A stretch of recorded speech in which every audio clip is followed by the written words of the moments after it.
Bom, em relação a essa parte de dilatação dos líquidos, eu separei dois exercícios aqui para a gente dar uma olhada básica. Por exemplo, está aqui o primeiro. Um recipiente de vidro de 200 centímetros cúbicos, completamente cheio de determinado líquido, a 20 graus Celsius, é aquecido até 120 graus Celsius, transbordando 10 centímetros cúbicos deste líquido. Nessas condições, podemos afirmar que o coeficiente de dilatação aparente do líquido é... Bom, ele chama a atenção que o líquido está cheio até a boca, o que quer dizer que o volume inicial do frasco é o próprio volume inicial do líquido. Como ele quer saber o coeficiente aparente, é o coeficiente do derramamento. Então você pode, como resolução, imediatamente começar a dizer o seguinte, que a dilatação aparente tem a ver com o coeficiente aparente, vezes VO, ou V0, vezes delta θ. A variação aparente é aquilo que derrama, foram 10 centímetros cúbicos. O coeficiente está sendo pedido, o volume inicial do frasco estava cheio, 200 centímetros cúbicos, então do volume inicial 200, e a variação de temperatura de 20 para 120, 100 graus Celsius. Então você tem a dilatação aparente, que é o que derrama, o coeficiente desse derramamento está sendo pedido, o volume inicial era de 200 centímetros cúbicos e a variação de temperatura 100 graus Celsius. Efetuando os cálculos corretamente, a gente chega aqui, o coeficiente do derramamento é 5 vezes 10 a menos 4 graus Celsius a menos 1, o que bate com a letra E como resposta. A segunda questão que eu separei, ela já foi tema do Enem várias vezes, que inclusive tem um certo mito, um certo exagero por trás, que é a questão de que se você puser gasolina no seu carro, né, abastecer em horário de temperatura muito alta, tipo meio-dia, você vai se dar mal, porque a gasolina está aquecida e dilatada. Então aquela massa de gasolina você está comprando como um volume maior e você paga pelo volume, pelos litros comprados. Se você abastece num dia frio, aquela mesma massa você compra num volume menor. Então você está ganhando porque você está pagando pelo volume. Mas isso é tão ínfimo, que essa questão tenta mostrar esse problema. Olha o que ela diz. O dono de um posto de gasolina, ele recebeu 4.000 litros de combustível por volta das 12 horas, meio-dia, obviamente, é o que ele está querendo, quando a temperatura é de 35 graus Celsius. Imagine, praticamente a temperatura interna no corpo humano. Que absurdo, que calor horroroso. Mas vamos lá. Ao cair da tarde, uma massa polar vinda do sul baixou a temperatura para 15 graus Celsius, ou seja, olha o absurdo, e permaneceu até que toda a gasolina fosse totalmente vendida. Ou seja, esse rapaz é o azarado do azarado. Além de comprar a gasolina na temperatura mais alta possível, naquele dia houve uma frente fria que baixou em 20 graus Celsius e ele vendeu a gasolina toda naquele dia. Aí vem a pergunta, qual foi o prejuízo em litros de combustível que o dono do posto sofreu, dados o coeficiente de dilatação do combustível, que é de 1 vezes 10 a menos 9 graus Celsius a menos 1. Ô, gente, como ele já está falando de combustível, já se pressupõe, é líquido, que o coeficiente é o próprio volumétrico. Aí não tem sentido falar de linear nem superficial. Então, para a gente resolver o problema, a conta é muito simples. Qual é a resolução? Primeiro, a variação de volume, coeficiente, o gama, né? V0, delta θ. A variação seria, primeiro, o coeficiente da gasolina, no caso aí, 1 vezes 10 a menos 3. Está aqui a informação. O gama, 1 vezes 10 a menos 3. 4.000 litros foi o que ele recebeu. Só que houve uma queda de 20 graus Celsius, né, de 35 graus para 15 graus. A variação que os 4.000 litros sofreram, claro que teria que ser negativa, foi uma contração de 80 litros. Ou seja, ele comprou os 4.000, mas ao vender, vendeu como se tivesse 80 litros a menos. Esse foi o prejuízo. 80 litros para um veículo realmente seria um volume assim gigantesco. Você pensaria, poxa, que prejuízo danado. Imagine se você confrontar 8.000 com 80 litros, perdão, com 4.000 litros, isso dá o quê? 2%? Ou seja, com essa variação absurda de temperatura, esse dá 2% de diferença. Isso em termos de valor monetário para uma pessoa que está abastecendo um veículo, um carro de passeio, uma moto, isso é uma coisa ridícula.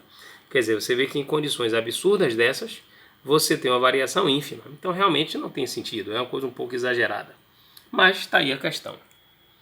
Bom, em sequência, nós vamos começar a discutir aqui a dilatação anômala da água. A água, de fato, ela sofre uma anomalia, porque os líquidos, normalmente, quando são aquecidos, eles tendem a sofrer dilatação térmica. Quando resfriados, uma contração térmica, até que atinge um ponto de congelamento, né, de solidificação. E se você continua retirando calor, teoricamente essas moléculas ou átomos deveriam estar se juntando cada vez mais. Ou seja, o alumínio sólido comparado com o alumínio líquido, ele é muito mais denso. Um bloco de alumínio sólido jogado no alumínio líquido, ele afunda. Mas no caso da água, a gente sabe que não é bem assim, o gelo boia. Então por que isso acontece? Bom, a água, como eu coloquei aqui, ao ser resfriada, ela sofre redução de volume até 4 graus Celsius. Vinha muito bem. Imagine que você pega um frasco com água a 20 graus Celsius, põe no congelador. Ele vem resfriando para 19, para 18, 17, 16, 15, 14 graus e a água vem contraindo. Quando chega em cerca de 4 graus Celsius, 3,98 para ser mais exato, a água atinge o mínimo volume que ela é capaz de atingir. As pontes de hidrogênio sofreriam uma intensificação máxima, de tal maneira que as moléculas ficam mais juntas que podem. A partir desse ponto, se você continuar retirando calor, por causa dessa intensificação das pontes, você acaba tendo uma formação irregular da água, onde você tem, a partir daquela situação, uma montagem espacial tão distinta que acaba provocando uma expansão no volume do líquido. Ou seja, de 4 até chegar em 0, que era o ponto do congelamento, ela deveria estar contraindo, como qualquer outro líquido contrairia. Não, ela expande. Ela vem contraindo de uma temperatura, sei lá, 20, 30, 40 graus, até chegar em 4, mas de 4 até 0 ela vai comprimindo. Perdão, ela vai dilatando. Então, dessa forma, à medida em que a água de 4 graus até 0 grau, que é o ponto do gelo, deveria estar contraindo até solidificar, ela vai expandindo, e essa expansão é um comportamento anômalo. E aí a gente tem situações clássicas como, por exemplo, o gelo boiando. O gelo boia porque a água sólida é menos densa do que a água líquida. Da mesma maneira, se você deixar uma garrafa, isso aqui é uma foto que alguém tirou num blog qualquer, de uma cerveja sem álcool, alguma coisa assim. Qualquer líquido à base de água, quando a água congela, seja água, refrigerante, o que for, enquanto o vidro normalmente, né, no resfriamento contrai, a água de 4 para 0 ela dilata. Então ela expande e acaba arrebentando o vidro, acaba quebrando. E a água de fato, quando congela, ela tem esse comportamento anormal, ela expande. E o interessante de chamar a atenção seria um outro exemplo, que é o do congelamento de um lago. É interessante que a água ela começa a congelar por cima, de forma um pouco bizarra. Uma prova disso é que uma pessoa que vivendo num local desse, de lago congelado, ele faz um furo no gelo para poder ter acesso à parte líquida. A camada superior está congelada. Essa espessura no caso, é relativa. E ele pesca. Ou seja, os animais, os peixes estão vivos lá, na deles. Bom, o que está acontecendo na verdade? O processo todo começa porque a água ela tem uma tendência de vir resfriando a partir de correntes de convecção. Quando a água é resfriada, ela fica mais densa, ela vai para o fundo. A água aquecida, menos densa, ela vai para cima. E aí você tem um ciclo. Mas é o que acontece durante todo o verão e outras estações. Mas no inverno, por exemplo, quando a água resfriar e atingir 4 graus Celsius e atingir o fundo, não tem quem tire mais. Porque 4 graus significa água mais densa, no seu estado mais denso que ela pode estar.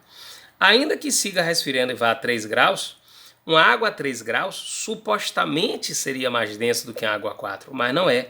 Então não consegue tirar do fundo. Então a água começa a sofrer esse gradiente de temperatura e você acaba tendo aqui no final das contas uma água a 3 graus, a 2 graus, a 1 grau, até que a superfície, quando ela atingir 0 grau, um abraço, ela congela. E por isso que ela começa a congelar por cima. E a gente sabe disso, por exemplo, porque tem os apressados, né, que põem a cuba no congelador. E aí na pressa, para saber se está já feito o gelo ou não, fica enfiando o dedo e parte a porcaria, só tem a casquinha de gelo, porque ela congela por cima. E o dado interessante é que ao congelar por cima, o gelo ele é um isolante térmico. Ou seja, ele ajuda, a mesmo que o pau quebre aqui fora, para menos 1, menos 2, menos 5, menos 10, menos 20, o gelo é um isolante. Ele permite que a água permaneça líquida, os animais continuem sobrevivendo nessas baixas temperaturas, mas a água ainda é líquida, e não congela o lago completamente. Claro que algumas coisas entram em cena, por exemplo, a duração do inverno. No caso da cuba no congelador, a água está condenada. Ela vai seguir perdendo temperatura, até que toda a água atinge a zero e vira gelo e acabou. Mas no caso não. Quando essa camada de gelo vai se ficando cada vez mais grossa, o inverno uma hora acaba. Quando o inverno acaba, a tendência é que aconteça o degelo. E aí a fauna e a flora agradecem. E aí a animação que eu quero chamar a atenção de vocês, assim, antes disso, essa é uma foto de um iglu, só para chamar a atenção de que os esquimós, né, o povo inuit, lá no Alasca, eles sabem muito bem que o gelo é um isolante térmico. As casas são feitas de gelo. Você pode acender uma fogueira lá dentro, alguma coisa assim, isso gera calor. O calor não consegue sair porque o gelo isola termicamente. Então a sensação térmica no interior do iglu é muito melhor do que fora, não tenha dúvida. O gelo é um isolante. Claro que você não vai chegar lá e tirar camisas. Ah, que calor danado. Não é uma situação ridícula dessa. Enfim, o que eu quero chamar a atenção, aqui tem uma animação, ela foi feita por um amigo meu, vou dar o crédito a ele, Alexandre Feitosa, que era professor, foi professor de física há muito tempo com a gente no Sartre, inclusive também em outros colégios, vários cursinhos, mas ele hoje é engenheiro da Petrobras. E eu me lembro que ele fez essa animação, a gente usou na aula, para falar sobre o congelamento da superfície da água. Ele fez essa animaçãozinha aqui. Então, por exemplo, imagine que você vai enchendo um recipiente com água, ele simulou aí a partir de uma torneira, pronto. Segue enchendo, imagine um recipiente contendo água. A princípio, imagine que você tem um lago. A 10 graus Celsius, está tudo ali normal, de repente o inverno chega, a temperatura de 10 graus ela vai começar a cair, por exemplo, para 8 graus, alguma coisa assim. No que essa temperatura vai caindo, imagine que essas bolinhas pretas são as moléculas de água, o H2O, o oxigênio agarrado a 2 hidrogênios. À medida que essa temperatura começa a baixar, o que acontece? Caiu de 10 para 8 graus. A água 8 ela é fria, ela é mais densa, ela desce, a água 10 vai subir. A tendência é que vai resfriando de 8, por exemplo, baixe para 6 graus Celsius. A água 6 é mais densa do que a 8. A água 6 desce, a 8 vai subir. Essa água, imagine que a temperatura lá caiu para 4 graus. Quando essa água a 4 graus descer, um abraço. O que quer que aconteça lá em cima agora vai para 2 graus, 3, 1, 0, não importa. Ninguém tira a água a 4 graus do fundo. Chegou em 0 grau, aquilo congela. Vai se formar uma camada de gelo, um abraço. Mas os animais estão vivos lá embaixo. E de repente uma emoção pode acontecer. E dada a emoção, a fauna continua. Eles agradecem.